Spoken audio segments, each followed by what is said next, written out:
Madalas nating akalain na ang tama at mali ay parang itim at puti lang.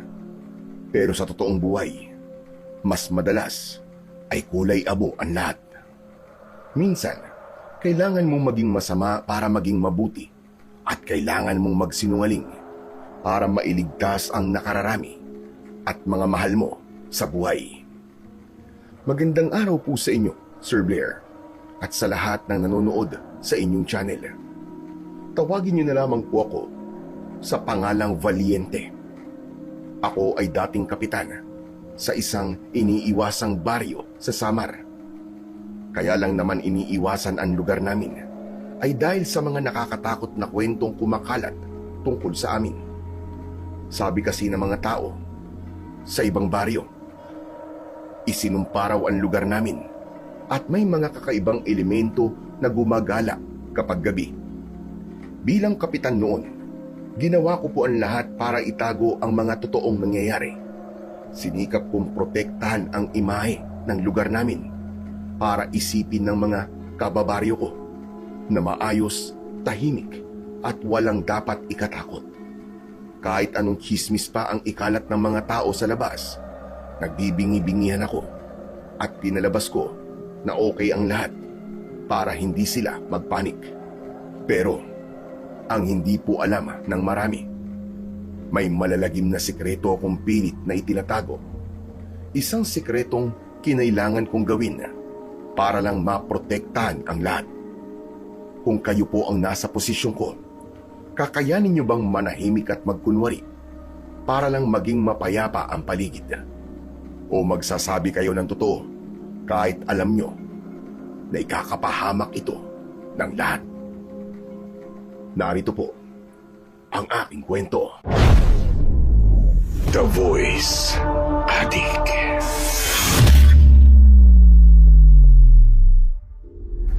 Gabi na nang umuwi ako, galing sa pagpapatrolya sa baryo. Pagpasok ko pa lang ng pinto, nakita ko kagad ang asawa ko sa sala. Nakatitig ng diretso sa akin. Hindi siya nakangiti, sa halip masamang-masama ang tingin niya na parabang sinusuri ako mula ulo hanggang paa. Saan ka na naman ba galing? Ano na naman ba ang ginawa mo, Valiente? Nagpatrolya lang ako kasama ang mga tanod, Elena. Trabaho ko yan. Huwag mo akong simulan sa mga tanong mong ganyan at pagod ako ngayon. Sinungaling ka! Huwag mo akong madaan-daan sa trabaho na yan, ha? Anong ginagawa mo sa labas sa tuwing gabi, ha? Kapag tulog na ang mga tao dito sa baryo? Nagtatrabaho nga ako. Ano ka ba? Hindi ka nagtatrabaho. May milagro kang ginagawa. Itikom mo nga yung bibig mo. Baka mamaya may makarinig pa sa'yo eh. Eh ano kung may makarinig sa akin? Mas maganda nga yun eh, para mapaamin ka na sa mga kalokohan pinaggagawa mo. Hindi mo alam ang sinasabi mo, Elena. Pakiusap, huwag ka nang makialam sa mga bagay na hindi mo maiintindihan. Hindi ko maiintindihan, ganon? Eh bakit kasi hindi mo ipaintindi sa akin kung ano talaga nangyayari? Walang nangyayari, Elena. Huwag ka nang praning. Ah, ako pa ngayon ang praning. Talaga ba? Hoy lalaki, sinasabi ko na sa'yo, kung ano man yung ginagawa mo, tigilan mo na yan. Dahil kapag hindi ka tumigil, lalayasan talaga kita. Pwede ba tumigil ka na? Bukas na lang natin to pag-usapan. Sige na, magpahinga ka na. Huwag mo ako mabukas-bukas, Valiente, ha?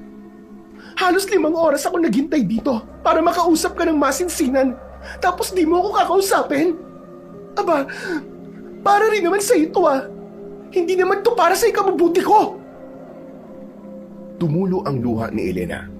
Pero imbis na lumambot ang puso ko, lalo lang akong nainis. Ang tingin ko sa kanya ng mga oras na yon ay parang isang batang nagmamaktol dahil hindi napagbigyan ang gusto. Ang kanyang mga luha, nakakasawa, nakakaumay. Humakbang ako palapit sa kanya. Agad ko siyang sinampal ng malakas dahil sa inis ko. Wala na sa akin kung masaktan man siya sa ginagawa ko o sa sasabihin ko. Ang mahalaga, maintindihan niyang wala siyang kapangyarihan sa mundong ginagalawan ko. Kung hindi niya kayang sumunod, Kung hindi niya kayang manahimik, ay wala siyang magiging lugar sa buhay ko. Huwag mo nang dagdagan pa ang problema ko, Elena. Utang na loob. Huwag mo na akong pakialaman. Asawa mo ako. Dapat lang na makialam ako kung para to sa ikabubuti ng pagsasama natin. Paglima ka na naging asawa ko, Elena. Alam mo ba kung ano ang pagkakatulad ng lahat? Lahat kayo, mga pakialamera. Lahat kayo akala nyo, kayo ang tama. Pero ang totoo, wala kayong alam sa bigat ng bundong pinapasang ko. Oo, alam kong panglima na ako. Pero hindi ako parehas nila. Sinusubukan kong isalba kung anong meron tayo. Makinig ka naman sa akin, oh. Asawa kita. Mahal kita. Nag-aalala ako sa'yo, Valiente. Saka nakikialam ako kasi gusto kitang iligtas sa kapahamakan. Masama ba yun? Masama yun. Kasi hindi mo ko sinusunod. Kinukontra mo ko. Kapag ba kinukontra ka, normal lang sa'yo na manakit o magpalit ng asawa? Ano ba, Elena? Bakit bang kulit mo?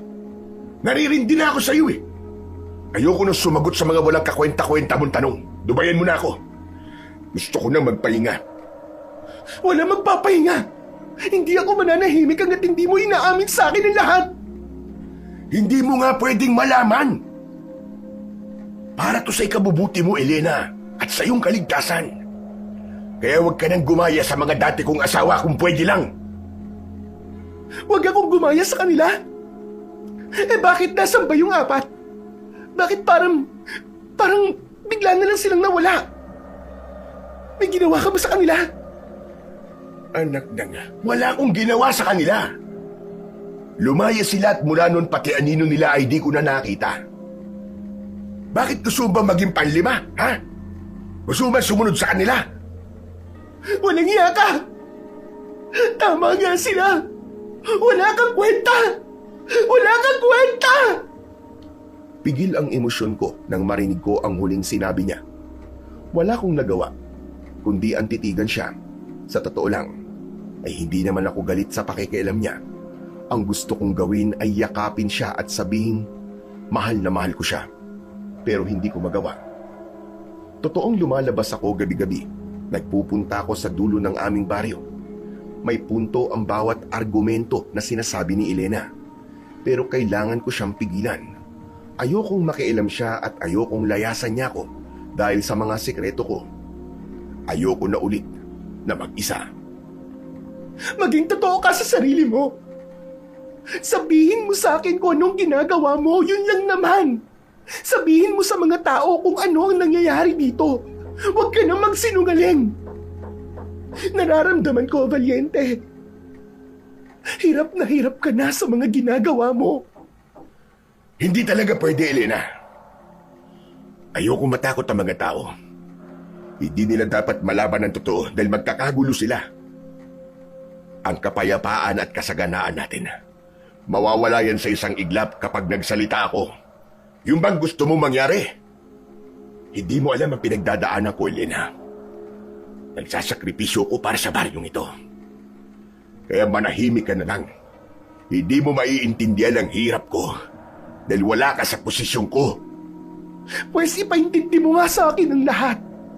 Sabihin mo sa akin kung bakit kailangan gabi-gabi uuwi ka rito na punong-puno ng mantsa ng dugo yung mga damit mo. Saan ba galing ang dugong yan? Sa kambing, sa aso, sa manok, o sa tao? Ano? Ha? Natahimik ka? Sabihin mo, dugo ng tao yan, di ba? Oo, Elena. Dugo nga ito ng tao. O ano? Masaya ka na ba? Alam mo na ang totoo. Ngayon, itiko mo na ang bibig mo bago pa ako mawalan ng pasensya sa'yo. Valiente, kung ganun pumapatay ka ng tao, bakit? Bakit ka pumapatay? Wala kang karapatang bumawi ng buhay kahit pasabihin mong para to sa baryo. Makakarating to sa mga pulis o sa mga militar. Kailangan ka ng patigilin sa ginagawa mo. Napakasama mo! Huwag ka nang mag-aksaya ng panahon sa mga pulis. Walang maniniwala sa'yo, Elena. Isa pa, hindi ako ang pumapatay. Ano ka mo? Ang pumapatay ay ang mga aswang na bisita dito sa lugar natin. Ano ka mo? Bisita? Aswang? Ano ba sinasabi mo, Valiente? Ay, nako, Elena.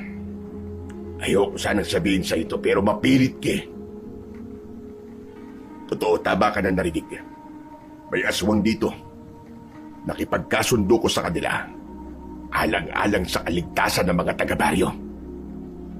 Sira ulo ka! Ngayon nag-iimbento ka na! Kakaiba ka, Valiente. Nakakatawang isipin na gagawin mong palusot at sasakyan mo ang chismis ng ibang barangay.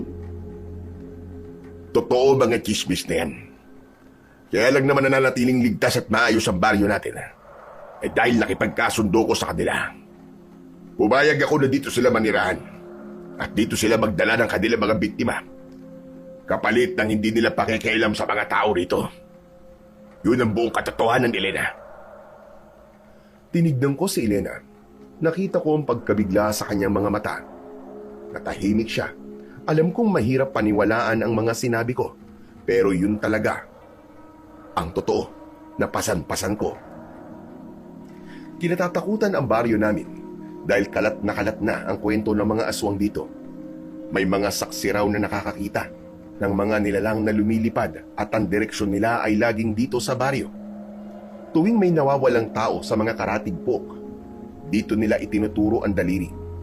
Ilang beses nang may nag-imbestiga, pulisman o mga taga-ibang baryo, pero wala silang makita. Ang trabaho ko ay hindi lang para magpatrolya o magpanatili ng kaayusan. Ako ang nagsisilbing gwardiya sa baryo namin laban sa mga kampon ng kadiliman. Gabi-gabi, kailangan kong maglinis. Kailangan kong pagtakpan ang mga ginagawa nila. Kailangan ko silang itago at pagsinungalingan para hindi nila kami itamay. Pinuprotektahan ko ang baryo sa pamamagitan ng pagiging kasabwat. Handa kong pasanin ang sumpa. Basta ang kapalit ay kapayapaan. Kung ganun, kaya mo to ginagawa para hindi tayo perwisyoy ng mga aswang? Oo, Elena. Nakipagkasundo ko sa kanila. At yun ang katotohanan. Baliw ka na. Totoong nababaliw ka na, Valiente. Imposible ang sinasabi mo. Huwag mong gamitin ang chismis para pagtakpan ang totoong ginagawa mo. Sabihin mo sa akin, aswang ka ba? Ako, aswang? Kung ako ang aswang, matagal na kitang nilamon habang tulog ka. Pero hindi ako tulad nila, Elena. Tinignan ko ng diretso si Elena. Hindi ako kumurap para iparating sa kanya na totoo lahat ang mga sinabi ko. Totoong may kasunduan kami ng mga aswang na namumugad dito sa aming baryo. Alam kong mali. Pero sila kasi, yung mga bisitang hindi ko matatanggihan. Isa lang akong simpleng kapitan. Wala akong laban. Wala akong kakayahan para ipagtanggol ang aking baryo. Nangyari ito 1 taon na ang nakararaan. Habang nagro-ronda ako, nakarinig ako ng malalakas na sigaw sa loob ng gubat. Inakala ko na baka may taong napahamak. Kaya bilang kapitan ng baryo, pinasok ko ang gubat at hinanap kung saan galing ang malalakas na sigaw. Ang tanging bitbit ko lang noon ay isang matalim na itak. Sa gitna ng gubat, nakita ko ang isang nakakatakot na nilalang. Isang halimaw na nakadagan sa katawan ng isang estranghero. Kitang-kita ko ang bawat detalye ng karumal-dumal na eksena. Ang malalakas na pagmuya niya sa laman ng biktima. Yung tunog ng mga nababaling buto at nakikita ko ang malapot na dugong tumutulo sa kanyang bibig. Walang awa niyang dinudukot ang lamang loob ng taong yun. Sabay nga ngasabin. Nang tumingin siya sa akin, hindi ako makagalaw. Pero sa halip na atakihin ako, may kung anong ibinulong siya sa akin. Isang kasunduan. Kapitan, Anong ginagawa mo dito? Sino ka? Anong ginagawa mo dito sa baryo ko? Ano ba sa tingin mo ang ginagawa ko? Kumakain ako dito, hindi ba? Sino yan? Hindi ko yan kilala. Bakit mo siya dinala dito? Malaking problema yan para sa akin at sa baryo ko. Malaking problema. Kung kukontrain mo ko, sa'yo ko lang ito gagawin, Kapitan. Makikipagkasundo ako sa'yo. Ano ka mo? Makikipagkasundo ka sa akin? Anong klaseng kasunduan yan? Alam mo bang haga ako sa'yo? Matapag ka. Hindi ka takot sa akin. Kaya naman, hindi kita papatayin. Alam ko na matutulungan mo ko. Ano bang kailangan mo? Diretsahin mo lang ako. Kailangan ko kasi ng tahimik na baryo. Payagan mo ko at ang mga kasama ko na manirahan dito. At saka huwag mo kami pakikialaman sa kahit na anong gagawin namin. Dito namin dadali ng lahat ng mga biktima namin na galing sa ibang baryo. Dito namin sila kakainin. Baliw ka ba? Gusto mong gawing katayan ng baryo ko? Sa oras na may makatuklas ng ginagawa nyo rito, sigurado madadamay kami. Sino naman ang makakatuklas, Kapitan? Ikaw ang batas dito, hindi ba? Kung may mag-iimbestiga man, trabaho mong iligaw sila. Protektahan mo kami. At poprotektahan ka rin namin. At ano ba kukuha ko kapalit niyan? Bakit ko naman kayo papayagan? Buhay, Kapitan. Buhay mo. Buhay ng pamilya mo. At buhay ng lahat ng tao sa baryong ito. Kapag pumayag ka sa gusto ko, tinitiyak ko sa'yo, walang kahit isang taga-baryo mo ang gagalawin namin. Hindi. Hindi ako papayag sa gusto mo mangyari.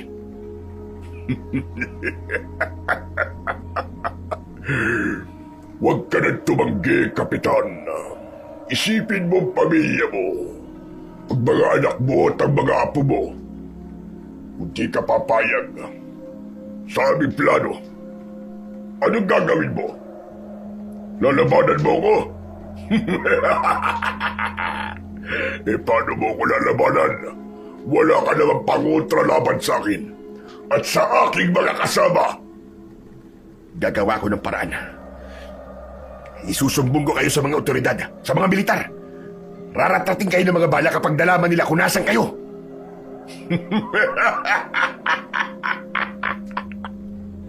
Ang mga militar na sinasabi mo, hindi sila maniniwala sa'yo. Sasabihin lang nilang nababaliw ka na. At bago pa makarating dito mga sundalo na yun, ubus na ang mga tao sa baryo mo. Saka wala naman silbi mga bala sa amin. Dahil hindi ang kayang pumatay ng mga katulad namin. Kahit na, hindi ko hahayaang maging katayan ng lugar na to. Hindi ko masisikmura na dito yung gagawin. Ang mga kademonyoan nyo. Hindi mo naiintindihan, Kapitan. Hindi ito tungkol sa'yo, kundi sa kaligtasan ng mga pinamumunuan mo. Kapag naging pugad namin ang baryo na to, kami ang mismong magiging bakod nyo laban sa iba pang mga aswang na naghahanap ng kanilang bagong teritoryo. Kami ang magtatanggol sa baryo ninyo. Ibig sabihin, magiging proteksyon namin kayo laban din sa mga aswang? Eksakto! Palitan lang tayo, Kapitan. Proteksyonan mo kami laban sa mga tao at sa mga otoridad kapalit nun. Walang gulo sa baryo mo. Magiging pinakatahimik na lugar ito sa buong probinsya nyo. Habang ang mga kalapit na lugar ay mababalot ng takot at kilabot. Ngayon sabihin mo sa akin, ayaw mo pa rin bang makipagkasundo? Natahimik ako. Hindi ko kayang isugal ang buhay ng pamilya ko at ng buong baryo. Wala akong ibang pagpipilian, kaya dahan-dahan akong tumango. Pumayag na lang ako sa gusto niya. Nang tuluyang umalis ang aswang, biglang nanghina ang mga tuhod ko. Napasandal ako sa isang malaking puno. Sobrang hirap tanggapin na naging kasabwat ako ng isang halimaw. Napakabigat sa dibdib na isuko ang aking prinsipyo at kaluluwa kahit para sa kapayapaan ng nakararami. Samantala ilang sandali din akong natulala at nang may masmasan ako, nakita ko ang naiwang bangkay ng estrangherong sinalaula niya. Nagkalat ang mga lamang loob nito sa lupa at umalingasaw ang amoy ng sariwang dugo. At ganito nga nagsimula ang aking kalbaryo. Kasunod nito ay naging maingay na din ang pangalan ng aming lugar. Dito nagsimulang iwasan ang baryo namin at katakutan. May isang beses pa nga na pumunta ako sa munisipyo para mag-asikaso ng mga papel ng baryo. Doon ko napansin na umiiwas sa akin ang mga tao mula sa ibang barangay. Kapag dumadaan ako sa koridor, biglang nagbubulungan ang mga kapitan at nagmamadaling lumalayo ang mga empleyado. Takot na takot silang mapalapit sa akin. Pero isa sa kanila ang bigla akong kinupronta. Hinarangan niya ako sa mismong daanan at galit na isinumbat sa mukha ko ang tungkol sa mga nawawalang tao sa kanila. Kapitan Valiente! Pwede ba tayo mag-usap? Kapitan Orlan, ikaw pala. Ano bang atin? Aba, ayos ah. Magalang ka pa rin pala. Anong drama yan? Bait-baitan? Para kunwari, ikaw ang bida? Teka, ano ba sinasabi mo? May problema ba tayo? Bakit hindi mo ako diretsahin? Hindi yung puro kapatutsyada. Saka pwede, pakibilisan. Kasi pinapatawag ako ni Mayor sa opisina niya. Hindi. Huwag ka na munang pumunta doon. Kailangan natin mag-usap. Ganun ba? O sige. Ano ba sasabihin mo? Tungkol to sa mga taong nawawala sa baryo ko. May nakakita isang beses. Yung huling biktima, tinangay ng isang halimaw na may pakpak. Ang sabi aswang daw. Lumipad yung halimaw papunta sa direksyon ng baryo nyo. Sabihin mo nga sa akin, Kapitan Valiente, pugad ba ng mga aswang ang nasasakupan mo? Pugad ng aswang? Ang baryo ko? Ano ba pinagsasasabi mo? Walang halimaw sa baryo ko. Mababait ang mga tao doon at disiplinado. Yung mga tao mo, baka nagsilayasan. Kasi, hindi na masikmura ang pamamalakad mo. O kaya naman, baka naman di mo sila mabigyan ng tamang serbisyo. Kaya ganun. Huwag mong ililis ang usapan, animal ka. Saka huwag mo akong gawin tanga. Marami na nakapagsabi na pugad nga ng mga aswang ang baryo mo. Bukod tangi dito sa Samaryang baryo mong hawak mo, ang palaging nababanggit kapag may mga taong nawawala. May madumi kang sikretong tinatago. Kaya umamin ka na. Ingatan mo salitang lumalabas dyan sa bibig mo, Orlan. Baka nakakalimutan mo. Nandito tayo sa munisipyo. At yung istasyon ng pulis, nariyan lang sa tabi. Gusto mo bang humimas ng rehas? Pwede naman. Hindi ako natatakot. Sige, magsumbong ka. Totoo naman ang sinasabi ko eh. Mas mabuti nga yun. Para may mag-imbestiga. Para mapatunayan ang aligasyon namin lahat sa'yo. Aba, parang alam ko ng pinupunto mo ah. Hoy, sinasabi ko sa'yo, Orlan. Hindi ako aswang ha. Talaga ba? Alam mo dati may nakausap ako matanda eh. Ang sabi niya yung mga aswang daw, hindi nila nakita o nang bibiktima ng mga tao sa lugar na tinitira nila. Di na ako magtataka kung bakit walang nawawalang tao sa inyo na walang nasasaktan. Yun ang dahilan kung bakit tahimik at payapa ang baryo ninyo. Ang dami mong ngak-ngak. Alam mo, kung sigurado ka dyan sa mga sinasabi mo, magtimanda ka. Ilabas mo mga ebidensya mo na makapagpapatunay ng mga aligasyon mo. Tumabi ka nga riyan at padaanin mo na ako bago pa maubos ang pasensya ko sa'yo. Ebidensya? Gusto mo ng ebidensya? Eto, araw-araw pumupunta ng barangay hall ang mga kamag-anak ng mga nawawalang tao. Kasi nga, hinahanap nila yung mga mahal nila sa buhay. Nagmamakaawa sila na hanapin ang kanilang mga anak, mga kapatid o asawa. Yun ang ebidensya. Ano naman kinalaman mo sa ebidensya? Wala. Wala tong kinalaman sa ebidensya pero baka lang sakaling makonsensya ka. Tama na. Walang kwenta ang mga pinagsasabi mo.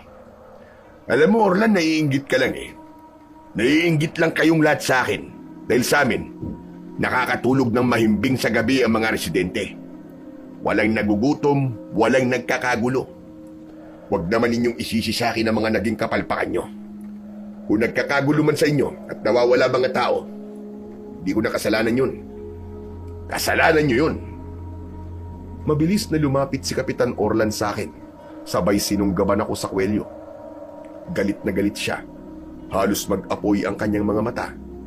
Bago pa man ako makaganti, mabilis na lumapit si Yano, ang aking kasamang tanod, at marahas na itinulak ang kapitan palayo sa akin. Teka, tama na po yan! Huwag po tayong gumawa ng iskandalo rito. Nakakaiya po sa ibang mga empleyado na nagkatingin na sa atin, oh. Lubayan niyo po si Kapitan Valiente. Ano ba? Bakit ba nakikialam ka? Aso ka lang nitong kapitan mo. Akala mo sino ka nang makatulak. Grabe naman po kayo sa aso.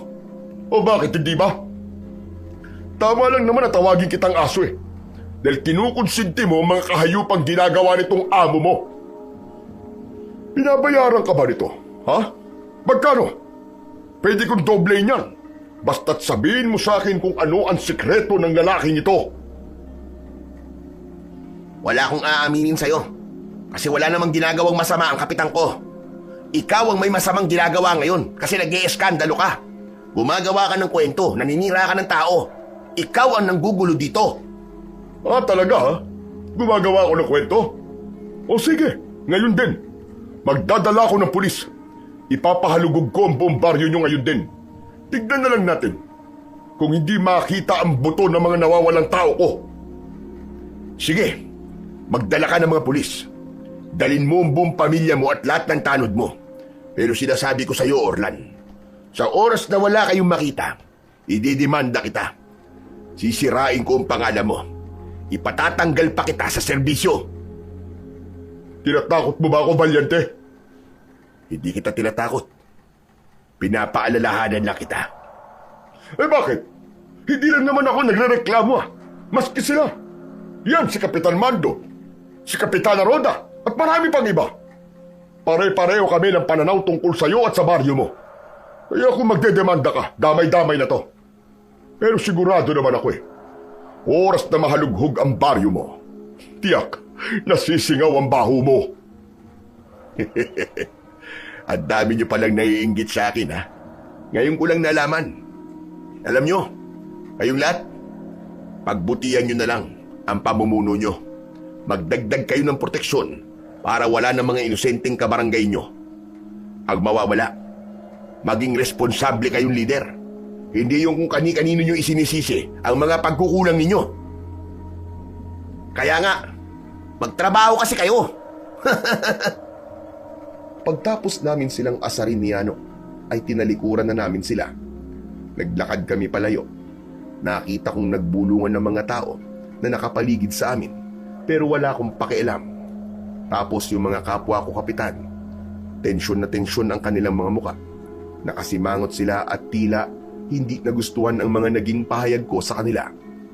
Nagpatuloy kami sa paglalakad hanggang sa makarating kami sa tapat ng pinto ni Mayor. Akala ko doon na matatapos ang pakikipagtalo ko, pero sinundan kami ni Kapitan Orlan. Halatang ayaw niyang magpatalo sa argumento. Hindi pa tayo tapos. Tandaan mo, Valiente. Alam kong may kinalaman ka. Alam kong may kinalaman ka. At papatunayan ko yan sa lahat. Anak naman ng teteng, oh. Sumunod ka pa talaga dito? Bakit sasama ka ba sa loob? Makikipag-usap ka din ba kay Mayor? Halika, doon mo sabihin lahat ng gusto mo sabihin. Ikwento mo sa kanya kung gaano ka kawalang kwentang kapitan na sinisiraan mo ang kapwa mo leader para pagtakpan ang sarili mong kahinaan. Bahagya akong napangisik nang mapansin ko ang biglang pananahimik ni Orlan. Nakita ko ang pagbabago sa mukha niya. Kung kanina ay namumula siya dahil sa galit, ngayon naman ay namutla siya dahil sa pagkapahiya. O ano, natahimik ka?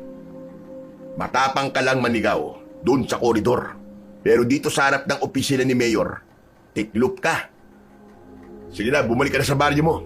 Hanapin mo mga tao mong nawawala at huwag mo kong piniperwisyo dito. Binabalaan kita, Valiente. Ayusin mo ang buhay mo.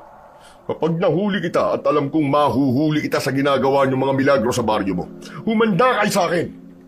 Sampunan lahat ng mga kapitan na binabalahura ninyo. Babalikan namin kayo. Lulusubin namin ang baryo nyo. At di namin kayo patatahimikin. Itaga mo sa bato yan.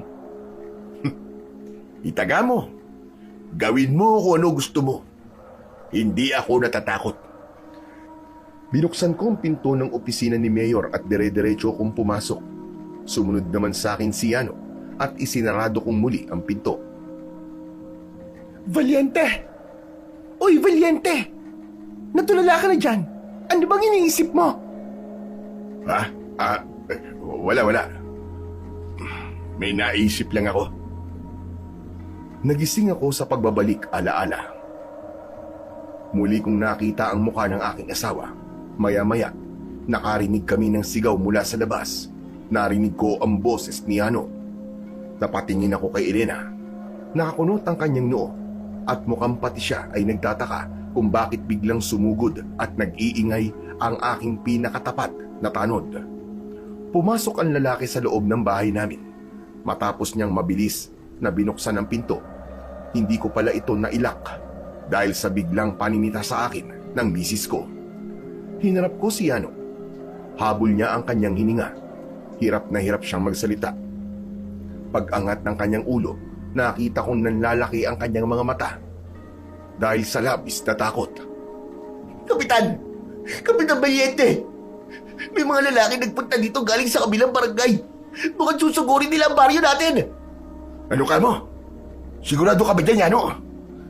Bakit sila pupunta dito? Pinangungunahan sila ni Kapitan Orlan. Marami sila mga kasama, Kapitan. Butris na Orlan talaga yan, oo. Talagang ayaw niya tayong tantanan, Walang hiya siya. Ang kapal ng apog niya manggulo dito sa baryo natin. Kahit wala naman siyang mapapatunayan sa lahat ng mga naging aligasyon niya laban sa akin at sa buong baryo. Humanda talaga sa akin ang mga yan. Sa tindi ng galit ko sa aking narinig, pumasok ako bigla sa loob ng silid naming mag-asawa at dire-diretso ko sa taguan ng aking shotgun. Paglabas ko, ay hawak ko na ang aking baril. Handa ko nang sugurin ang mga taong yon, pero bago pa man ako makalabas ng bahay, ay lumapit sa akin si Yano at may ibinigay. Kapitan, teka sandali. Bago tayo lumabas, kunin mo muna to. Ano ba to, Yano? Nagmamadali ako. Paparating na sila, Orlan. Matagal ko nang gustong ibigay sa ito, Kapitan eh. Hindi lang ako makatiyempo. Tinatantya ko pa kasi kung talagang karapat dapat na ikaw ang maghawak nito. Ano ba ito? Agimat po ang tawag dyan. Galing po sa lolo ko. Kilala mo naman si Lolo Eman, di ba, Kapitan? Isang mahusay na antingero, matandang yon. At isa yan sa mga ipinamana niya sa akin. Simple lang ang kapangyarihan yan. Hindi ka tatablan ng anumang matatalim na sandata, ng bala, o anumang matutulis na bagay na nakamamatay. Bakit mo naman ito binibigay sa akin? Ibinibigay ko sa iyo yan kasi alam ko na kailangan mo yan. Hindi natin alam kung ano ang plano ng mga taong yun sa inyo. Baka mamaya may balak pa na silang patayin ka. Mabuti na yung handa tayo. Kailangan may proteksyon ka laban sa kanila. Hindi ka pwedeng mapahama, Kapitan. Ikaw lang ang inaasahan ng buong baryo natin. Walang ibang sasalo sa gulo kung wala ka. Tama ka. O sige, akin na to Pero gumagana ba talaga to? Gumagana yan, Kapitan. Kasi pinapakain ko yan ng orasyon tuwing 6:00 ng hapon. Talaga? Aba, magaling ka pala, no? Nagbana ka pala sa lolo mo. Antingero ka na din. Hindi Sinusunod ko lang naman yung huling bilin ng matanda eh. Nakakatakot kaya. Baka totohanin niyang multuin ako kapag hindi ko ginawa yung sinabi niya. na palagi ko raw aalagaan ang mga agimat niya. Pero wag ka mag-alala, Kapitan. Meron pa ako niyan. Eto nga oh, suot ko pa yung isa. O siya, sige. Mabuti na to. Para hindi tayo masaktan ng mga kaaway natin. Halika na. Harapin na natin sila. Sandali lang, Valiente. Pwede bang huwag ka na lumabas? Kinakabahan ako na matindi. Baka kung anong gawin nila sa'yo sa labas. Elena, hindi ako pwedeng magtago na lang dito sa loob ng bahay habang ang mga tao ko sa labas ay nanganganib. Kapitan ako ng lugar na to. Kung hahayaan ko si Orlan na pumasok dito at maghari-harian, anong klaseng pinuno ako? Hindi pwedeng gawin nila lahat ng gusto nila dito sa atin. Ipaglalaban ko ang karapatan ng bawat isa dito sa baryo natin na mabuhay ng tahimik at ligtas. Walang pwedeng manakot sa mga tao ko. Hindi ka na ba talaga papipigil? Ganito na lang ba tayo palagi? Isipin mo naman ako. Kahit ngayon lang. Elena, makinig ka. Hindi ako pwedeng tumiklop ngayon. Iisipin ng Orlan na yun na totoo lahat ng mga ibinibintang niya sa atin. Iisipin niya na takot tayo dahil may itinatago tayong kasalanan. Kaya haharapin ko sila. Tama po si Kapitan. Kung hahayaan natin silang pumasok, baka mas lalong magkagulo dito. Nasa na ba sila ngayon? Malapit na po doon sa may boundary. O sige, tawagin mo ngayon din yung mga tanod natin. At lahat ng mga lalaki dito sa barangay. Tapos mag-utos ka ng pwedeng pumunta sa bayan at i-report mo to sa mga pulis. Sige po, Kapitan. Ako na pong bahala. Sige o, aalis na po ako. Magkita na lang po tayo doon sa may boundary. Sige, mag-iingat ka. Diyos ko. Kinakabahan talaga ako, Valiente. Masama ang kutob ko dito. Kinakabahan ako dahil baka maging mitsato na mas malaking gulo para sa ating lahat dito. Huwag kang mag-alala, Elena. Hindi mangyayari ang iniisip mo. Alam ko ang ginagawa ko. Basta't manatili ka lang dito sa loob ng bahay at huwag kang lalabas kahit ano mangyari. Ilak mo ang pinto. Lumabas na ako ng bahay habang mahigpit kong hawak ang aking shotgun. Naglakad ako ng mabilis at dire-diretso papunta sa boundary ng aming baryo. Hindi pa man ako nakakarating sa mismong hangganan, ay natanaw ko na kagad ang papalapit na grupo ni na Orlan. Malaking grupo yun. Isinama yata niya lahat ng mga lalaki sa kanila. Bawat isa sa kanila ay may dalang sandata, mga itak, matutulis na sibat at iba pa. Pero ilang sandali pa ay nakita ko ring papunta na sa akin ng mga tanod at iba pa naming mga kabarangay. Hindi rin sila, handa rin silang ipagtanggol ang aming baryo laban sa maghahasik ng kaguluhan. May kanya-kanya din silang mga bitbit na pamalo. Mabilis kaming nagbarikada sa mismong bungad ng aming baryo. Nanatili kaming nakatayo doon hanggang sa makalapit ng tuluyan sina Kapitan Orlan. Kapitan, anong ibig sabihin nito? Bakit dinala mo ang mga tao mo dito sa baryo namin? Tapos may bitbit pa kayong mga sandata. Kalma lang, Valiente. Wala naman kaming gagawing masama kung makikipagtulungan ka sa amin. Gusto lang namin pumasok. Mag-iikot lang kami ng mga tao ko sa loob ng baryo mo. Lalo na dyan, sa may gubat sa likuran. Susuyurin lang namin ang lugar.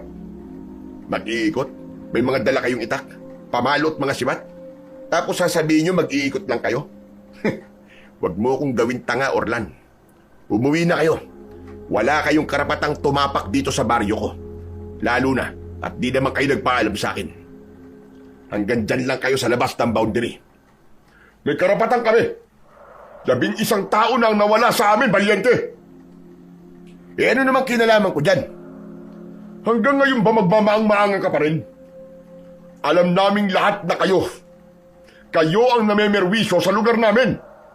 Wala akong ginagawang masama at wala akong piniperwisyo. Huwag na tayo magbulan dito, animal ka. Alam kong alam mo kung ano sinasabi ko. Kaya ilabas mo na ang mga tao ko. Bangkay man o buhay. Anak ng putya, ilang beses ko magsasabihin sa'yo. Wala kang mahihita sa akin. Saka walang anomalya at walang milagrong nangyayari dito sa amin. Bakit may pinipilit niyo ang gusto nyo? Wala kaming itinatago. Kung ganun, payagan mo kami na halugugin ang baryo mo. Ilang beses na kayo nagpabalik-balik dito. Ano pa ba ang gusto niyong patunayan? Hindi ako kontento sa ginawang pag-iimbestiga ng mga pulis dito. Sila ang nasusunod at hindi kami. Saka may iba pang parte dito na hindi nakahalugog at yun ang balak namin puntahan ngayon. Kabilang na ang bahay mo. Hindi nyo magagawa yan. Hindi ako papayag. Kung talagang malinis ang konsensya mo, Valiente, tumabi ka riyan. 1 oras lang. Payagan mo na kami. At kapag wala kaming nakita, aalis kagad kami. At hindi ka na namin guguluhin. Hindi pwede. Ako ang batas dito sa baryo at uulitin ko. Walang papasok. Hindi niyo pwedeng bastusin ang nasasakupan ko ng ganun-ganun na lang. Nasaan ang search warrant nyo? Nasaan ang mga pulis? Wala, di ba? Dahil nagmamarunong ka lang. Hindi mo matanggap na wala kang kwentang kapitan. Huwag mong maliliitin. Mamaliitin, sorry. Huwag mong mamaliitin ang pamamalakad ko. Matagal ko nang inaayos ang baryo ko. Pero may mga halimaw talaga na kagaya mong kumukuha sa kanila. At alam ng lahat na dito sila dinadala. Dapat alam mo yan. Imposibleng hindi mo alam na pugad ng aswang ang baryo mo. Manahimik ka, Orlan. Mabuti pa umalis na kayo. Hanggang nakakapagpigil pa ako. Aswang ka! Aswang ka, Valiente! Aminin mo na! Sumusobra ka na. Pinaparatangan mo ko na walang ebidensya. Sinasabi ko sa'yo, Orlan. Umalis na kayo rito bago pa magkagulo. Nagpatawag na ako ng mga pulis sa bayan. Maya-maya lang nandito na sila. Kapag naabutan nila kayo rito, kayong lahat ay makukulong. Wala akong pakialam sa mga pulis. Mga kasama, tara! Pasukin natin ang baryong to. Walang makakapigil sa atin. Mabilis kong ikinasa ang shotgun ko. Itinutok ko ang dulo ng baril sa mismong dibdib ng aking kaaway. Napigilan si Orlan. Ang mukha niyang puno ng galit ay napalitan ng gulat. Mabilis kong ikinasa ang shotgun. Itinutok ko ang dulo nito sa mismong dibdib ni Orlan. Ang mukha niyang puno ng galit kanina ay napalitan ng gulat. Bagya siyang umatras. Napaigtad siya nang bigla ko tong itutok sa bandang walang tao, saka pinaputok. Hindi nila inaasahan na itutuloy ko ang pagpapaputok. Ang bawat isa sa kanila ay naestatwa, hindi makagalaw sa kanilang kinatatayuan. Mas lalong naging mabigat ang tensyon sa pagitan namin. Sige, subukan mong humakbang pa. Isang hakbang papapasok. Papasabugin ko tong dibdib mo. Tinatakot mo ba ako, Valiente? Akala mo ba matatakot kami sa baril mo? Mas marami kami. Dudumugin kayo ng mga tao ko kapag sinaktan mo ko. Ganun ba? O di sige, subukan natin. Gusto magpakabayani sa baryo mo? Sige, pagbibigyan kita. Magpatayan tayo rito mismo sa kalsada. Sige, porban mo. Walang hiya ka. Mas walang hiya ka. Ginugulo mo kami dito eh. Puro kasinungalingan ang mga sinasabi mo. Mabait at tahimik ang mga tao rito. Kayo ang pumupunta rito para manggulo at magdala ng takot. Masahol pa kayo sa mga aswang. Magsiuwi na nga kayo! Hindi na nakapagsalita pa si Orlan. Napayuko siya habang ang mga kasama niya ay nag-aatubili na. Halatang takot sa banta ko at sa hawak kong baril. Dahan-dahan silang humakbang paatras. Unti-unting lumalayo sa boundary. Alam nilang hindi ako nagbibiro. Nang makalayo na sila ng kaunti, ibinaba ko ang hawak kong shotgun at tumalikod para magpasalamat sa aking mga kasamahan. Pero hindi ko na namalayan na bumalik pala si Orlan. Mabilis siyang sumulpot mula sa likod ko at buong lakas na isinaksak ang hawak niyang itak sa aking likuran. Naramdaman ko ang malakas na pagtama ng bakal sa aking likod, pero sa halip na bumuon, parang tumama lang ito sa isang matigas na pader. Hindi tumagos ang talim sa balat ko. Para lang akong sinundot ng kahoy. Napatingin si Orlan sa itak niya. Halatang nagulat siya at di ako nasugatan. Ano to? Anong klaseng kapangyarihan na meron ka? Bakit di ka tinatabla ng saksak? Anong ginawa mo sa akin, traidor ka? Hindi ka tao! Isa kang halimaw! Tama na ako! Mali ka, hindi ako halimaw. Pero ikaw, isa kang traidor. Wala kang kwentang kaaway dahil nananaksak ka ng patalikod. Wala kang kwentang tao. Isa kang duwag. Desperado lang ako. Kaya ako ginawa yun. Alam ko. Alam kong desperado ka. Pero hindi pa rin tama yung ginawa mo. Heto, tignan mo. May agimat akong suot. Yan ang sagot kung bakit hindi ako tinablan ng pananaksak mo. Ang bagay na to ang pumoprotekta sa akin. At ikaw, tapos na ang oras mo, hayop ka. Hindi. Patawad. Patawad, Kapitan. Huwag mo akong sasaktan. Parang awa mo na. Nagkamali ako. Hindi ko na uulitin. Patawad. Pero huli na ang lahat. Binigyan kita ng pagkakataong umalis ng maayos. Pero mas pinili mong ipakita ang tunay mong kulay. Ngayon, magdasal ka na. Dahan-dahan kong itinaas ang aking baril.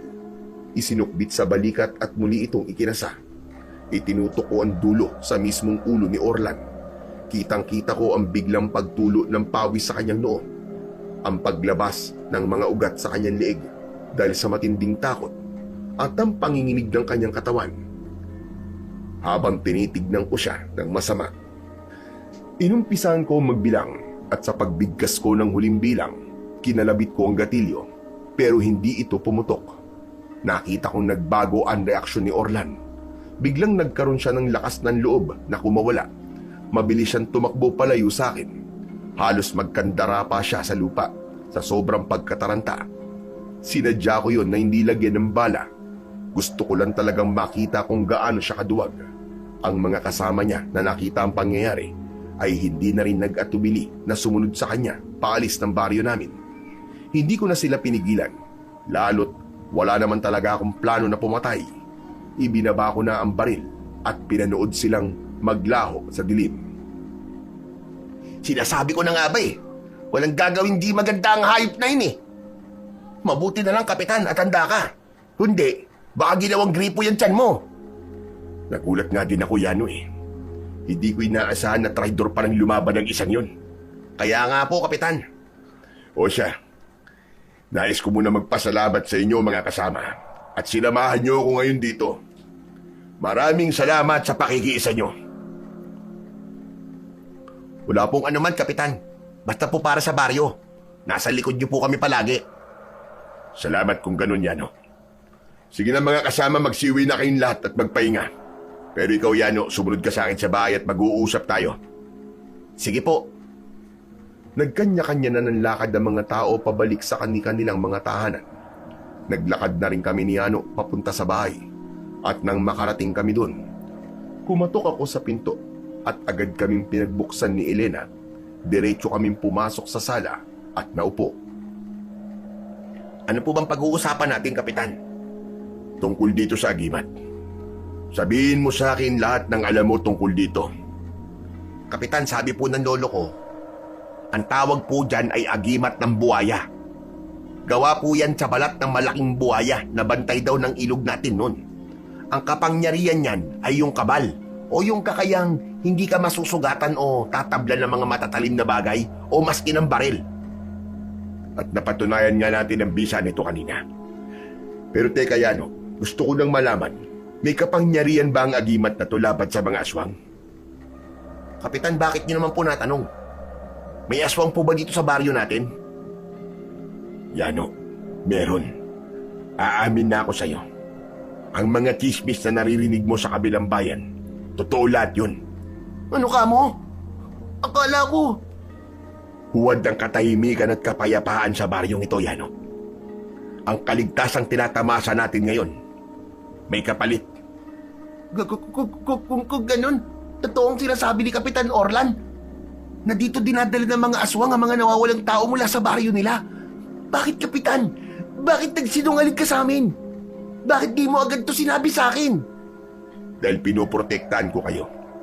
Ginawa ko yun kapalit ng isang kasunduan na hindi nila pakikialaman ng mga kababaryo natin at walang mamamatay o mawawala rito sa lupain natin. Tsaka para magkaroon na rin tayo ng proteksyon laban sa mga katulad nila. Marami raw kasing galang mga halimaw. Kaya natakot ako. Natakot ako na baka ubusin nila tayo rito. Pero Kapitan, hustisya ang ninanakaw natin sa mga biktima. Hinahayaan nating maging katayan ng sarili natin lupa. Paano kung malaman to ng mga tao? Kaya nga walang makakaalam nito dapat, kundi tayo lang. Si Orlan napalayas natin ngayon, pero baka bumalik yun. Hindi yun mananahimik hanggat hindi niya nalalaman ng totoo. Kapag nabunyagan totoo, hindi na lang silang kalaban natin.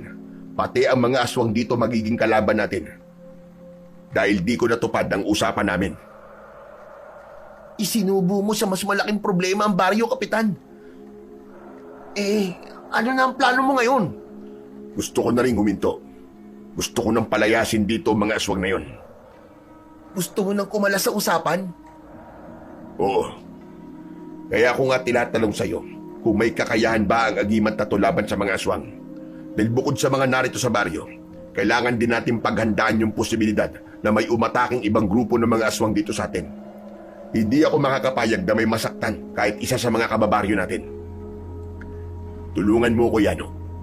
Tulungan mo kong mag-isip ng paraan para makawala sa kasunduang ito.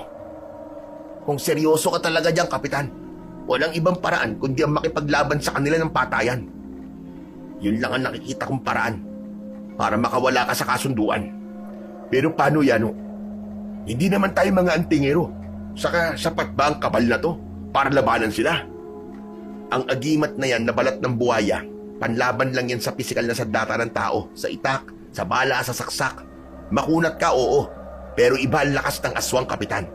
Ang kuko at ngipin nila, may dalang lason yun, na kayang magpabulok ng laman kahit may kabal ka pa. Pero Kapitan, may isang paraan para magamit mo yan laban sa kanila. Ano yun, Yano? Sabihin mo sa akin. Handa akong gawin ang kahit dano. Kailangan natin buhayin ng dugo ng buhaya sa agimat mo. Anong ibig mo sabihin?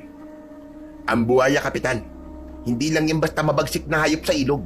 Sabi ng lolo ko nun, nung unang panahon, ang mga matatandang buhaya ang itinturing na bantay ng katubigan.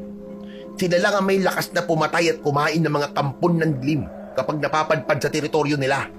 At sa tuwing makakapatay sila, bawat patak ng dugo ng aswang na malalasahan nila, ang siya pang lalong nagpapabagsik sa kanila. Pwede ba diretsuhin mo na ako kung ano ba dapat natin gawin para magamit natin to laban sa mga kaaway? Ang dami mong satsat eh. Hindi mo naman nasagot ang tanong ko. Kapitan naman masyado kang mainipin Siyempre kailangan may background o backstory tayo para mas lalo mong maintindihan.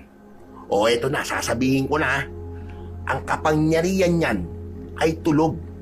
Kaya proteksyong kabal lang ang kaya niyang ibigay. Pero Kapitan, pwede nating buhayin ang natutulog na kapangyarihan niyan. Ano nga gagawin natin?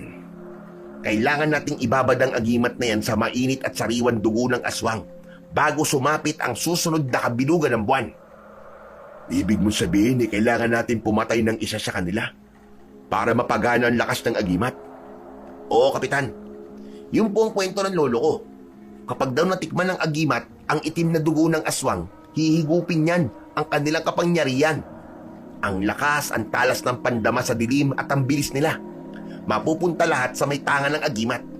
At ang pinakamahalaga sa lahat, ang kabal na kapangyarihan nito ay magiging proteksyon na rin laban sa kanilang mga kuko at ngipin na may lason.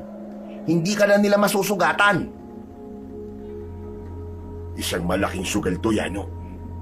Kapag nalaman ng pinuno nila na may nabawas sa mga kasamaan nila, magwawala ang mga aswang dito sa baryo. Kaya nga kailangan natin pumili ng suwak na biktima. May kilala ka ba sa kanila na pwedeng madaling itumba?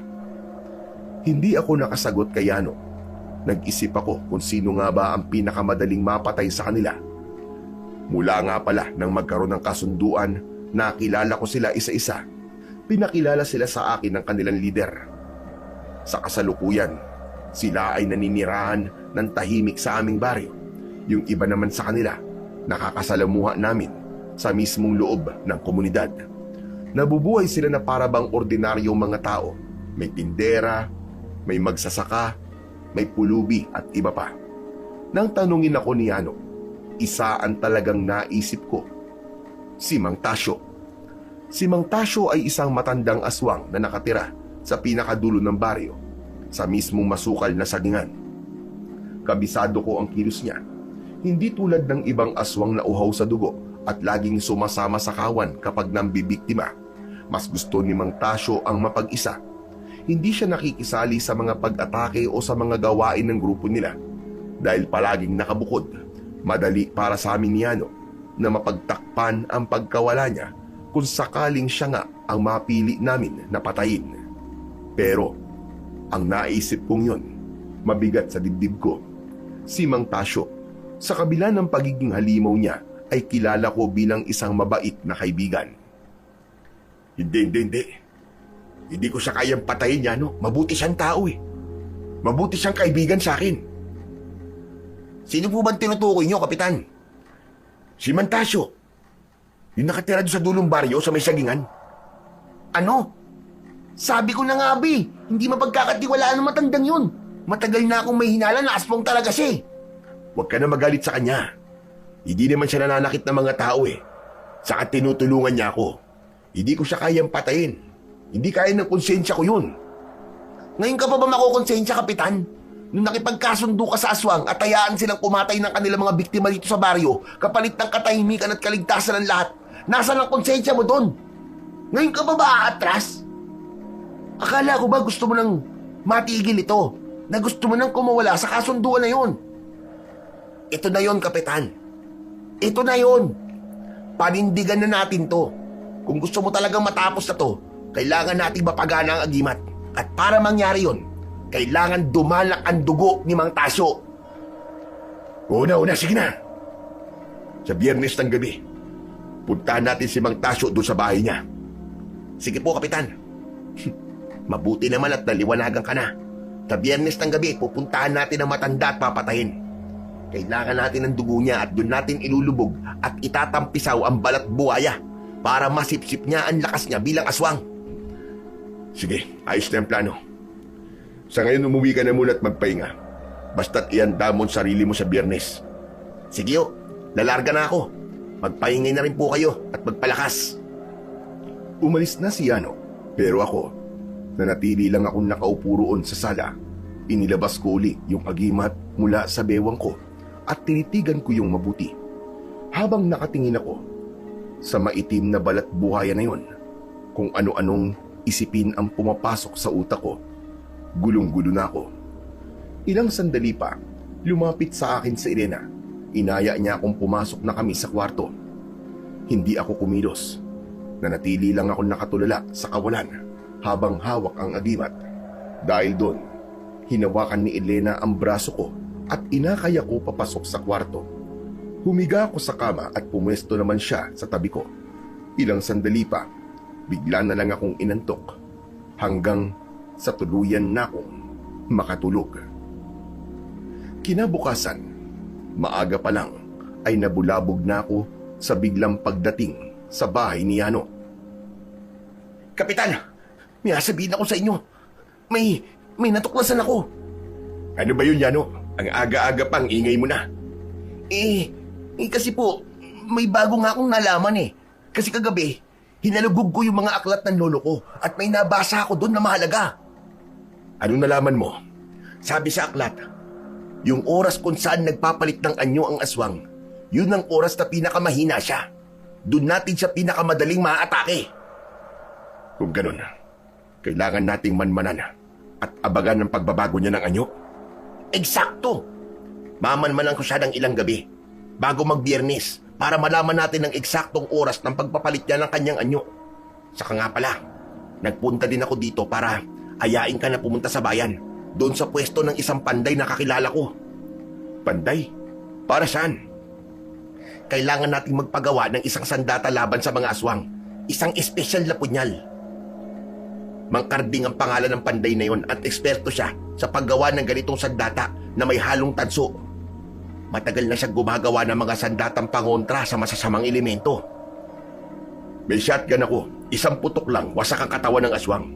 Bakit pa natin kailangan magpagawa ng punyal? Pero Kapitan, isipin mong maigi. Kung shotgun ang gagamitin mo, nakakasiguro ko bang tatagos ang ordinaryong bala sa balat ng aswang? Saka napakaingay ng baril. Maririnig kagad yan ng mga kasama niya sa baryo. Paano pa natin ba itatago sa kanila na tayo ang tumumba kay Mang Tasyo kung aalingaw-ngaw ang putok. Oo nga no. May punto ka, Yano. Meron talaga. Itong ipapagawa nating sandata, may pangontra na sa aswang. At makakatulong ito ng malaki, lalo na kapag nabuhay na ang totoong kapangyarihan ng mutya. Maniwala ka sa akin, Kapitan. Pinag-aralan ko to kagabi. Hindi ako nakatulog hanggat hindi ko natatapos ang isang aklat na naglalaman ng kung paano makipagdigma sa mga aswang. Pati na rin yung buong ritual na gagawin sa agimat na hawak mo. Alam ko na. Dugo na lang ni Mang Tasyo ang kulang. Kaya tara na po habang maaga pa. O sige, tara na. Punta na tayo kay Mang Karding. Lumabas na kami ng bahay at sumakay ng tricycle papunta sa bayan. Pagkalipas ng halos isang oras na biyahe, ay narating namin ang tapat ng isang lumang bahay. Doon, sa mismong likod bahay nakapwesto ang pandayan ni Mang Karding. Agad kaming naglakad papunta doon. Ang pandayan niya, kakaiba ang itsura. Hindi ito katulad ng mga ordinaryong pandayan dahil makikita mo sa paligid ang iba't ibang mga nakasabit na pangontra sa mga aswang. May mga buntot ng pagi, kamagong, kamangyan at iba pa. May mga garapon din ng langis. Mga nakakalat na piraso ng mga tanso at pilak. Amoy asupre at sunog na dahon ang buong lugar. Kinausap kagad ni Yano ang panday at sinabi ang sadya namin.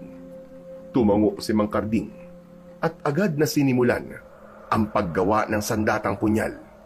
Kumuha siya ng bakal at hinaluan niya ito ng mga pinutol na piraso ng tanso. Inilagay niya ito sa gitna ng nagbabagang apoy. Nang pumula na, nang gusto ang metal, inilapag nito sa isang bloke at pinukpok ng mabigat na maso. Paulit-ulit niya itong ginawa. Binabalik sa apoy at pinupukpok ulit hanggang sa makuha ang tamang hugis ng isang mahaba at matulis na punyal. Ang galing! Ganito pala ang pagpapanday, Yano. Sabi ko naman sa inyo, magaling si Mang Karding eh. Talagang maaasahan. Pulido gumawa niyan. Di ba, Mang Karding? Tumingin sa amin ang panday sabay tango. Muli niyang ipinagpatuloy ang paggawa. Nang makuha na ang tamang forma ng talim, inilubog niya ito sa isang maliit na banga na may maitim at mainit na likido. Sinabi sa amin ni Mang Karding, nakatasyon ng luyang dilaw, pinakulo ang ugat ng makabuhay, at langis ng nyog na kinatas noong Biyernes Santo. Ito daw ang magbibigay ng lason sa laman ng mga aswang. Inabot kami ng halos 5 oras sa paghihintay. Nakaupo lang kami sa isang tabi habang pinanonood namin ang panday na masinsinang paghahasa at pagpapakintab ng sandata. Pagkatapos, ikinabit niya ang isang puluhan na yari sa matigas na kahoy ng kamagong. Nang matapos ang lahat, inabot niya sa akin ang punyal. Nagpasalamat kami kay Mang Karding at nagpaalam na rin kagad. Sumakay kami ulit ng tricycle pauwi sa baryo. Hapon na nang makarating kami sa bahay. Dumiretso kami sa sala, umupo at muli kaming nag-usap. Wala na pong atrasan to, Kapitan. Hawak na natin tong punyal. Tuloy na ang plano sa Biyernes. Oo, Yano, tuloy na talaga. Pero nagdadalawang isip pa rin ako na gawin to dahil kaibigan ko talaga si Bantasyo. Kaya lang mukhang kailangan ko na naman lunukin. Alang-alang sa baryo. Huwag na kayong magdalawang isip. Kakayanin nyo to. Sabi mo Pero ikaw naman ang tatanungin ko, Yano. Kabisado mo na ba yung ritual? Baka mamaya kapag napatay na natin siya, hindi naman gumana tong balat buhaya. Kabisado ko na po at sigurado po akong gagana na yan. Wala na makakapigil sa inyong palayasin o kalabanin ng mga aswang na nandito sa baryo natin. Umalis na si Yano pagkatapos namin mag-usap. Itinago ko ng maigi ang punyal sa ilalim ng kama ko.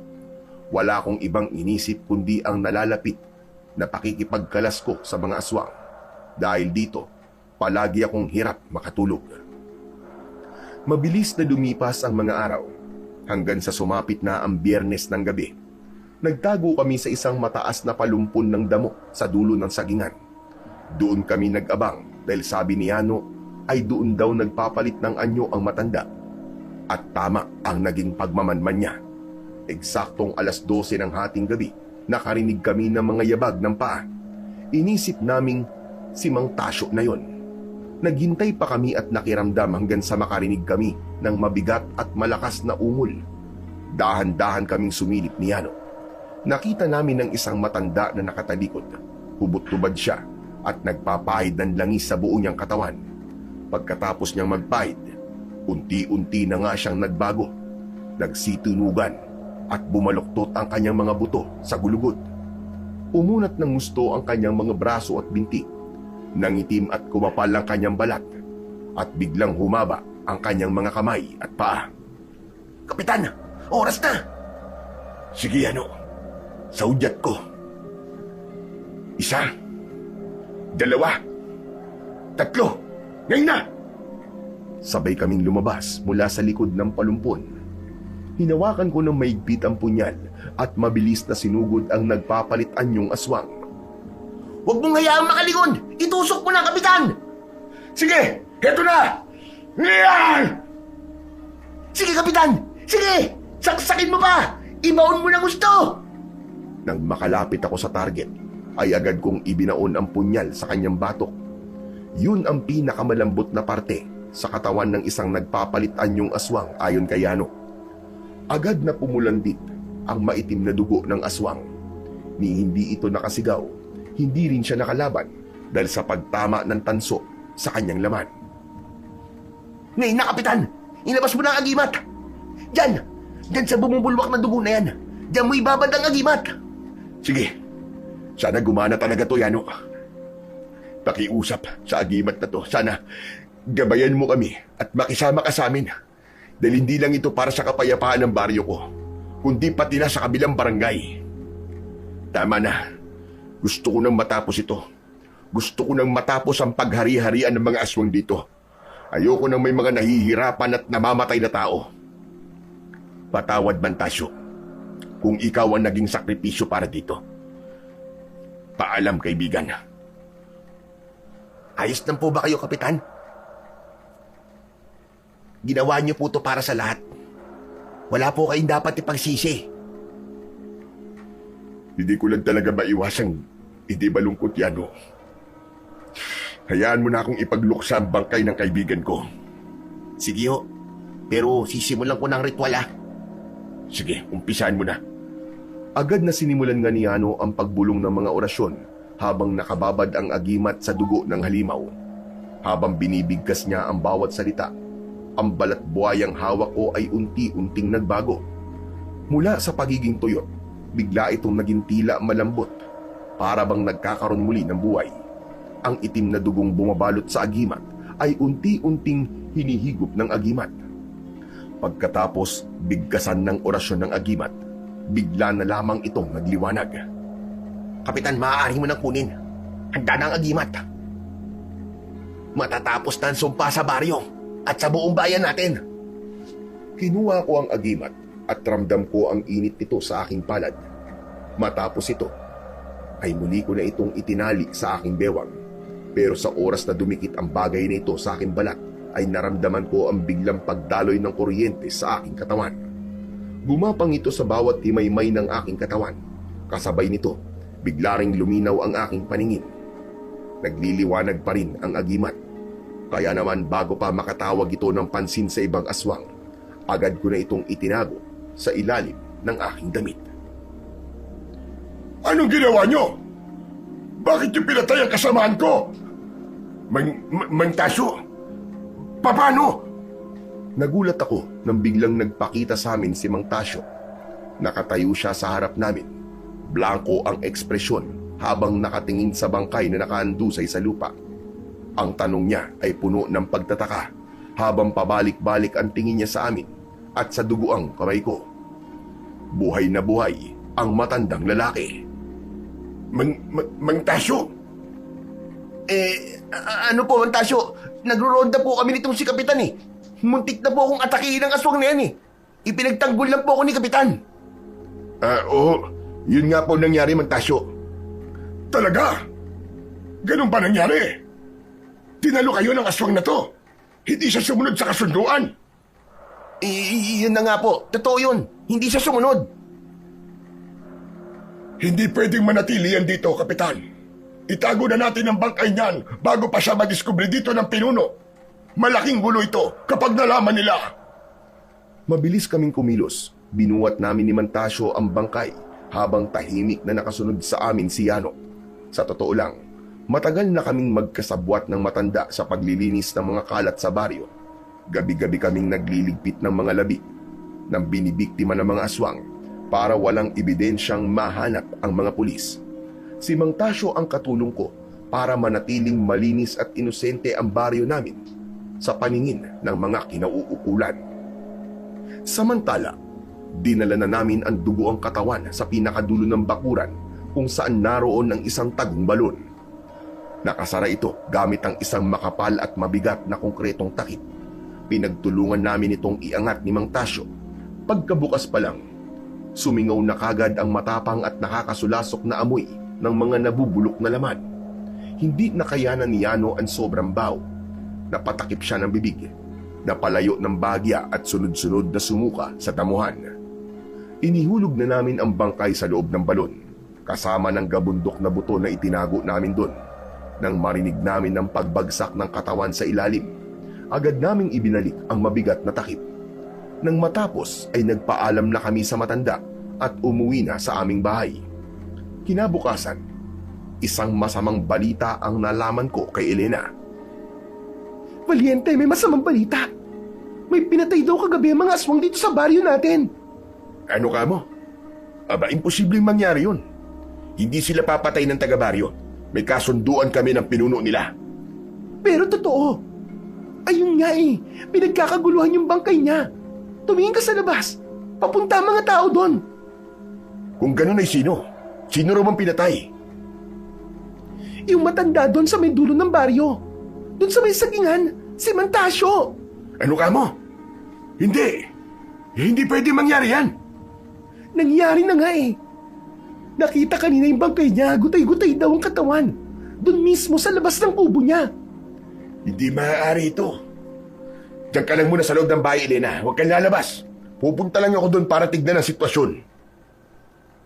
Patakbo kong pumunta sa dulo ng sagingan. Pagdating ko ron, naabutan ko ang kumpol ng mga tao sa labas ng kubo. Nakisiksik ako sa gitna nila para makita ang sitwasyon. Hanggang sa bumulaga sa akin ang nakahandusay na katawan ni Mantasio. Wakwak ang kanyang tiyan at nakakalat ang mga lamang loob. Tadtad din siya ng mga malalalim na sugat at kalmot sa buo niyang katawan. Takot na takot ang mga tao, lalo pat may nagsabi sa kanila na baka biktima nga ng aswang ang matanda.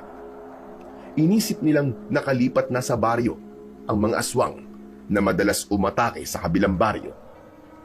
Kasabay ng panonood ko sa kanila ay ang pag-apaw ng matinding galit sa loob ko. Nanginig ang mga kamao ko. Nilabag ng pinuno ng mga aswang ang kasunduan namin. Pinatay nila nang walang kalaban-laban ng matanda. Dahil dito, umalis ako at agad na hinanap si Yano. Kinausap ko siya tungkol sa nangyari at sa susunod naming hakbang. Napagdesisyonan naming pareho na hindi na kami maghihintay pa. Tatapusin na namin ang lahat ng mga aswang sa aming baryo. Agad kaming naghanda ni Yano. Pero ang hindi namin inaasahan, kami pala ang pinaghandaan. Kapitan, sinusugod tayo ng mga aswang! Ano ka mo? Totoo ba ang sinasabi mo?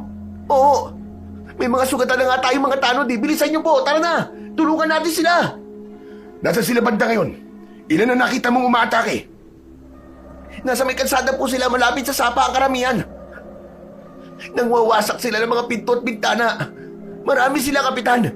Siguradong ipinaghihiganti nila yung napatay nating kapatid na pinuno. Mga demonyo talaga sila.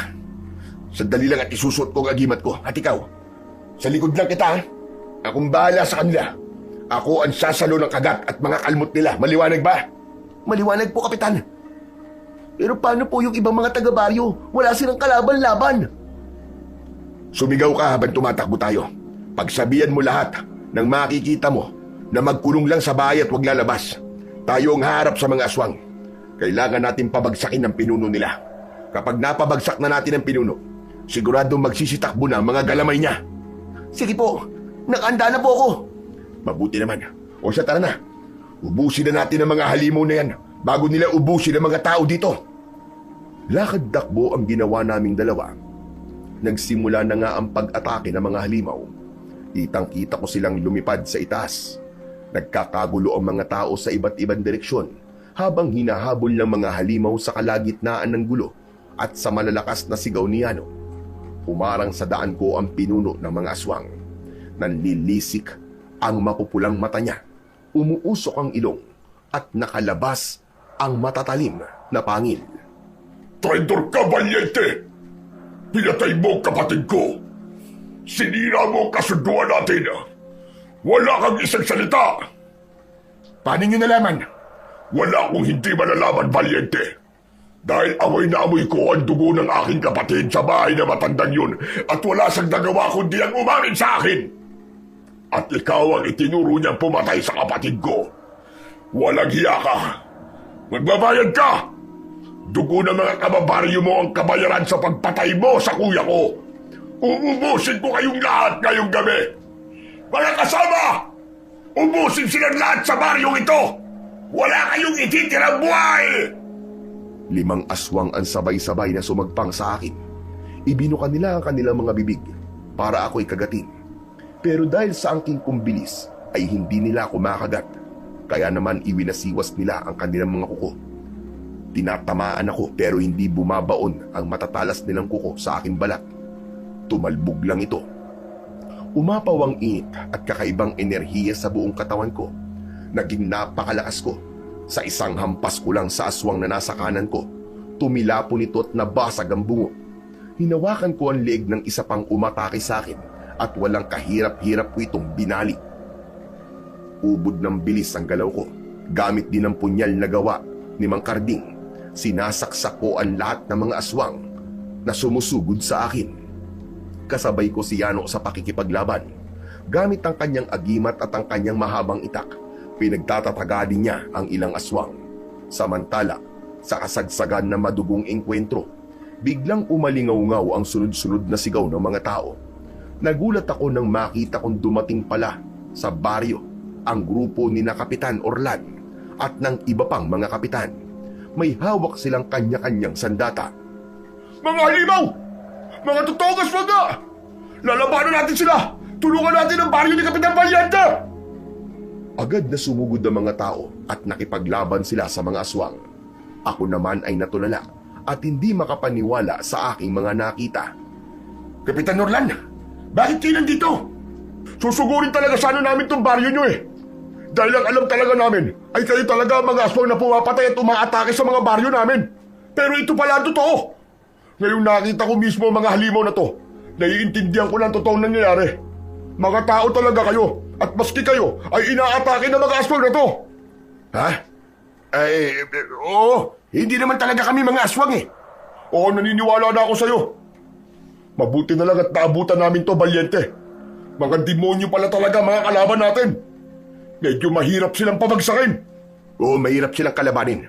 Pero may laban tayo sa kanila, Orlan. May suot akong agimat na pangontra. Hindi tumatalib sa akin ang kanilang mga kagat at kalmot. Ako na ang haharap sa pinuno nila para matapos na ito. Sige, magtulungan tayo ngayon. Wala tayong ititirang buhay sa mga halimaw na yan. Nakipagtulungan sa amin si Orlan. Pinaligiran ng kanyang mga tauhan ng mga aswang at walang awang pinagtatataga ang mga ito. Kitang-kita na pinaghandaan nila ang pagsugod sa amin dahil ang kanilang mga sandata ay sadyang nakamamatay sa mga aswang. Nalaman ko rin mismo sa kapitan na pinabasbasan pala nila ang kanilang mga dala sa isang albularyo para maging mabisa laban sa mga halimaw. Ako naman ay sinugod ng kanilang pinuno.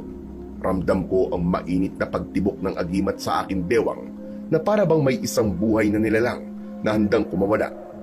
Nakita ko ang pinuno na nakatayo sa gitna ng kalsada. Galit na galit habang pinapanood ang pagbagsak ng ilan sa kanyang mga tauhan. Nang makita niya akong palapit, ay naghanda siya at hinarap ako. Akala mo ba, Valiente? Ay mapapabagsak mo ko? Bakit hindi? Marami na sa mga tauhan mo napatay na mga kasama ko. At ito na rin ang magiging katapusan mo. Matapang ka na ngayon, Valiente. Dahil lang sa may mga kasama ka, nag-aasal tigre ka na sa harap ko. Nakakatawa ka, Valiente. Paano kaya kung sabihin ko sa mga yan ang ginawa mo? Tutulungan ka pa kaya nila? Manahimik ka! Hindi ko papayagang sirain mo ko sa sarili kong baryo. Humanda ka na, dahil ito na ang magiging katapusan mong demonyo ka! Ngayong gabi, matatapos na ang paghahari ninyo at ang pamimerwisyo ninyo sa mga baryo namin! Napakayabag mo! Sumugod ang pinuno ng napakabilis. Tinira niya ako gamit ang matatalas niyang kuko. Sobrang bilis niya, pero hindi ako doon nagulat. Mas nagulat ako sa sarili ko ng mga oras na yon. Para kasing hindi na ako tao kung kumilos. Kung gaano kabilis ang halimaw, ganun din kabilis na naiiwasan ko ang kanyang pag-atake. At nang magkaroon ako ng pagkakataon, inilabas ko ang aking agimat. Katapusan mo na! Itinapat ko ang agimat sa kanya at biglang sumabog ang isang nakakabulag na liwanag mula rito. Ang liwanag ay unti-unting humugis ng isang dambuhalang buhaya na nakabalot sa apoy. Ang paligid ay biglang bumagal. Huminto ang lahat at napatingin sa akin. Yung mga tao, hindi nila nakikita yung buhaya pero ramdam nila yung presensya ng kapangyarihan nito sa hangin. Pero ang mga aswang sa paligid ay biglang nanghina at napaluhod sa lupa dahil sa labis na takot. Bumuka ang malaking bibig ng buhaya. Nakita ko ang naglalakihan at matatalim na ngipin na tila maliliit na espada. Sa isang iglap, sinakmal nito ang pinuno ng mga aswang. Sa isang kisap mata, ang pinuno ay nalagutan ng hininga at bumagsak sa lupa. Agad na umatungal ang mga naiwang aswang. Ang mga natitirang alipores na nakakita sa nangyari ay mabilis na nawalan ng lakas ng loob. Ang ilan ay nagtangkang tumakas, ngunit huli na ang lahat. Ngayon na! Sugod! Tapusin silang lahat! Sumugod ng mga tao. Hindi na makalaban ang mga aswang dahil nabawasan ang kanilang lakas. Walang awa silang pinagpapapatay ng taong bayan. Ang lupa namin ay nabasa ng itim na dugo. Ilang sandali pa ay wala nang natirang buhay sa mga aswang. Nang tumahimik ang paligid, kapwa kami hingal. Tapos na ang laban. Tapos na ang bangungot. Kapitan! Kapitan, nagtagumpay tayo! Tama ka, Yano. Tapos na ang kalbaryo. Salamat sa iyo. At salamat din sa inyo, Kapitan Orlan. Walang anuman po yung Kapitan. Valiente, pasensya na talaga. Mangyaring hiyang-hiya ako sa iyo. Pinagbintangan ko kayo. Sinugod ko ang baryo nyo at inisip kong kayo ang dahilan ng lahat ng lagim. Hindi mo na kailangan humingi ng tawad, Orlan. Naiintindihan ko. Salamat sa pangunawa mo, Kapitan. Mula ngayon, hindi na tayo magkakaaway, ha? Magkakampi na ang ating mga baryo. Kung may mga ngailangan ng tulong, hindi na tayo magdadalawang isip na tulungan ng isa't isa. Tama po yan, Kapitan Orlan. Mas mainam na magkatuwang tayo kaysa magkaaway. Tama si Yano, Orlan. Sige na, bumalik na kayo sa inyong baryo at dalhin niyo mga sugatan. Ipagdiwag natin ang ating tagumpay sa ibang araw. Sige, Kapitan. Aalis na kami. Tumango ako at ngumiti ng tipid kay Kapitan Orlan. Pagtalikod nila, humarap ako sa mga tao ko sa baryo. Inutos ko sa kanila na linisan na ang baryo namin. Inilagay namin sa plaza ang bangkay ng mga aswang. Kumuha kami ng gasolina at siniliban ang mga ito. Habang nilalamon ng apoy ang mga dambuhalang bangkay, nararamdaman ko ang ginhawa sa dibdib ko. Pagkatapos ng gabing yon, natamo na namin ang totoong kapayapaan. Hindi na peke. Wala nang kasunduan. Wala na akong kinatatakutan. Ngayon ay buo na ang loob ko. Hindi na ako takot dahil may lakas na ako. Hindi lang dahil sa agimat, kundi dahil alam kong nagkakaisa na ang lahat. Alam kong dahil sa pagkakaisa at pagkakasundo ng mga baryo, magiging maayos na ang pamumuhay ng lahat. Pero ako, napagtanto kong may dapat akong ayusin sa sarili ko at ginawa ko ang dapat kong gawin. Isang araw ang nakalipas, eksakto 2:00 ng madaling araw kung kailan tulog na ang mga tao. Lumabas ako ng bahay at naglakad papunta sa dulo ng baryo. Nang makarating ako sa may balon, lumuhod ako at umiyak. Ito ang lugar kung saan ko itinago ang labi ng mga biktima para hindi malaman ng mga tao ang katotohanan. Dito ko ibinaon noon ng konsensya ko para sa peking katahimikan. Patawad. Patawad sa kaduwagan ko. Pinili ko maging bulag para hindi magkagulo sa baryo ko. Pinili ko maging pipi habang isa-isa kayong kinukuha nila. Patawarin niyo sana ako. Hinaplos ko ang gilid ng balon. Patuloy akong umiiyak ng walang tigil. Napatingin ako sa langit at nanghingi rin ako ng awa at kapatawaran sa amang lumikha. Nang matapos ay saka ko naman binanggit ang pangalan ng aking kaibigan. Bagtasyo, patawad at pati ikaw ay nadamay sa kalokohan ito. Hindi ko sinasadya. Sana noon pa lumaban na ako. Mabuti kang kaibigan sa akin. Hindi man ako ang pumaslang sa'yo, pero parang ako na din. Dahil kahit naging tapat ka sa akin, pinagtangkaan ko pa rin ang buhay mo. At sama-sama akong kaibigan. Wala akong kwentang tao. Wala akong silbi. Pinatawad ka na siguro nila, Valiente. Elena, anong ginagawa mo dito? Sinundan kita. Nakita ko ang lahat. Nakita ko kung gaano ka nagsisisi sa mga nagawa mong kasalanan. Nung una, aaminin ko hindi kita naiintindihan. Ang akala ko masama kang tao dahil sa nalaman kong nakipagkasundo ka sa mga aswang. Pero ngayon ay alam ko na, ginawa mo lang yun dahil sa takot. Takot para sa akin at sa buong baryo. Mali ako, Elena. Maling-mali ako na itinago ko ang mga biktima. Maling-mali na makipagkasundo ko sa mga demonyo. Hindi ako bayani tulad ng iniisip ng lahat. Isa akong napakalaking duwag.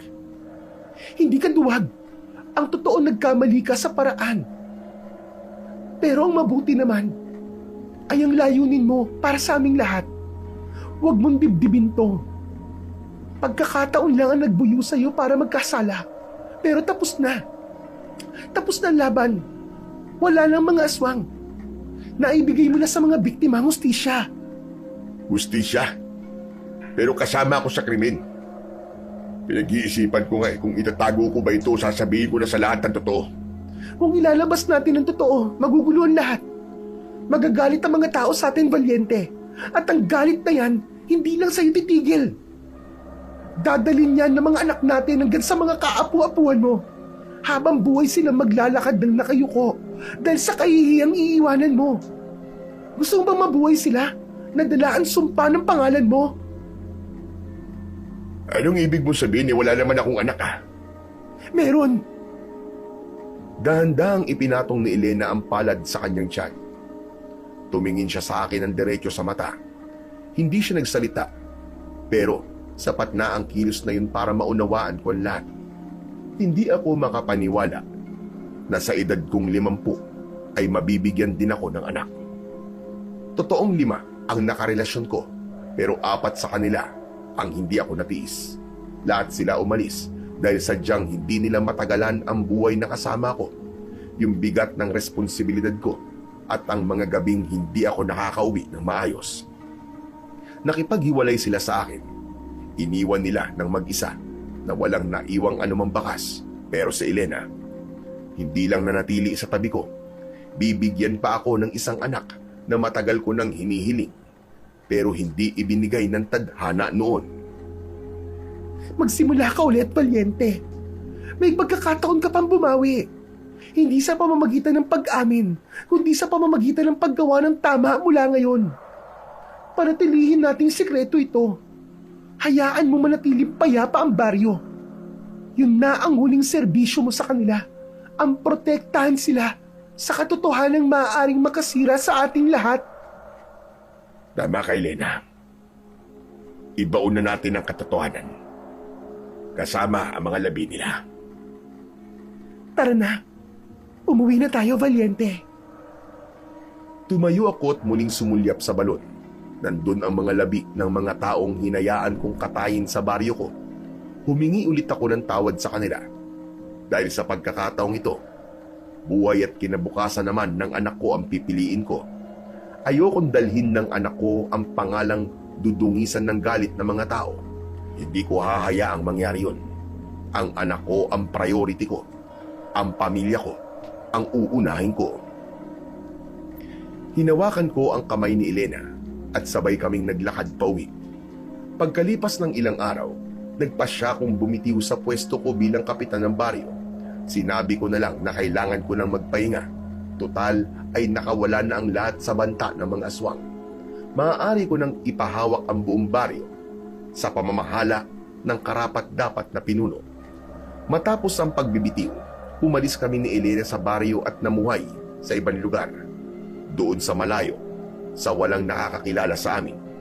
At dito nga kami nagsimula ng panibagong buhay. Hanggang dito na lamang po ang kwento ko, Sir Blair. Sa inyong lahat na nanonood at nakikinig sa kwento ko, salamat po sa inyong oras. Salamat po sa pakikinig sa naging buhay ko. Alam ko hindi ako malinis. Marami tiyak ang magagalit sa akin dahil sa ginawa ko. Hindi ko naman po itatanggi yon. Pero sana kahit papano maunawaan niyo po ako. Ginawa ko lang po yun dahil sa tungkuling dapat kong gampanan sa aking baryo. Mali ang kinapitan kong paraan, pero pinagsisisihan ko na po yun hanggang sa ngayon. Sa ngayon po, pinili ko po ang ganitong buhay. Pinili kong gampanan ang pinakamahalagang tungkulin na dapat kong gampanan habang ako ay nabubuhay. Ito ang pagiging ama sa aking anak. Dito na po nagtatapos ang aking kwento at sana may natutunan po kayo na magandang aral. Hanggang sa muli.